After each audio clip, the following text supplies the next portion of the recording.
PTs need to explain to people, you're doing this for this muscle so that whenever you start and you can't do this, you'll still have a stronger muscle, because that was the one thing I'm having the hardest time with now is the hip flexor. And there's some things that I probably should have been continuing that I didn't continue to do.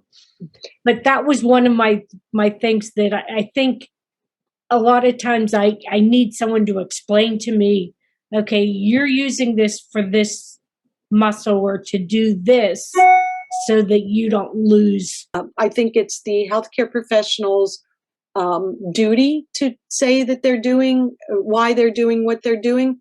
And then you as the patient just to say, what am I doing this for? Can you please explain it to me? Yeah. Oh, stretching is a must for everybody.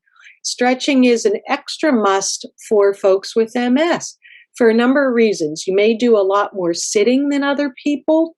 Mm-hmm. You may have more spasticity, which again is the like involuntary tightness.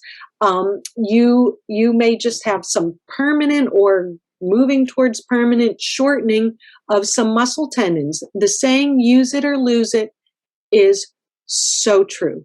Now, stretching can be done passively, where I take Shirley's foot and I stretch it back. So I'm stretching the heel cord and the calf muscle.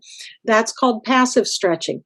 If Shirley had very little use of her right leg, it's still going to need to be stretched either by me or Shirley sitting in a long leg position. Throw a belt or a towel or a band around her foot, pull it towards her.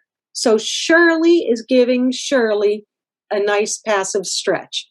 Then there's active stretching where if Shirley's able to stand up and do what we call a runner's stretch against the wall, where my hand doesn't move quite like that, but you know, where the foot is further back behind the hip and she's feeling the good stretch in the heel cord, the Achilles tendon, the calf muscle, the hamstrings, that's going to be an active stretch that Shirley's doing.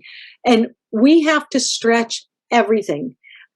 We especially have to stretch what are called our extensor muscles. Most of us live in and move in forward positions. We get tight chest muscles, forward shoulders, rounded head, you know, like this.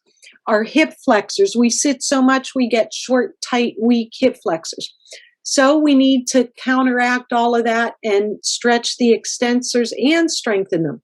So I think everyone has seen those big foam rollers. I should have brought one with me.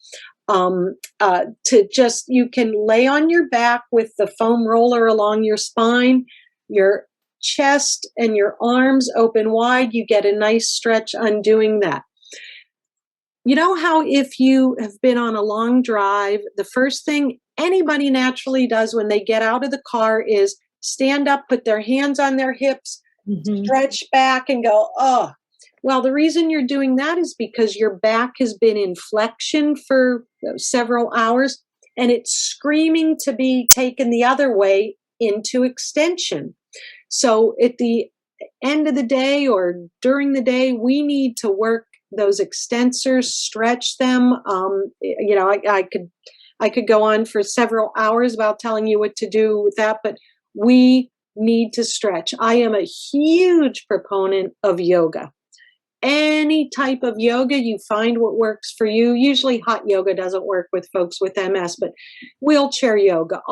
Don't get so caught up in the name of the type of yoga, but just a yoga that works for you, and do little bits of it every single day, and you will just be like, you'll be a new person. I swear. I promise you that.